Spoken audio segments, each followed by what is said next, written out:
Well, over the weekend, we saw Reform UK host what seemed to be an American-style political rally, political movement, political kind of notion, where we saw an estimated 10,000 Reform UK supporters to be present in which makes it the largest ever political rally of its kind. Of course, unsurprisingly, there were a few Antifa protesters outside, a few scuffles outside, as Reform UK passed 220,000 paid-up members. That means they have long overtaken the Tory party and are actually beginning to catch up with the Labour Party's numbers, who have always historically been the biggest party in terms of membership.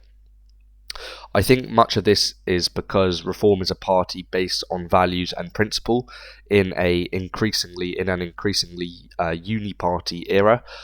There is hardly today any philosophical nor ideological difference between the Tory party and the Labour Party, and I think that has left a gap, a void for Reform UK to fill and actually gain support.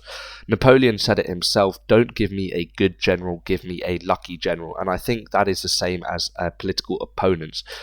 Political opponents in politics matter, and I think particularly for Reform UK, they are very lucky because they are facing down two of the worst kind of political forces I think we've ever seen. It's the worst and lowest performing Labour and Tory party I've ever seen, and I think that matters in politics. In politics, you need a bit of luck, and that is something that Reform certainly have on their side at the moment. They've got momentum, but they also have luck because their opponents are so poor. The Tories are besided by constant infighting, and they are simply too broad of a church to be able to function properly now, and Labour are simply incompetent. Their front bench isn't experienced enough.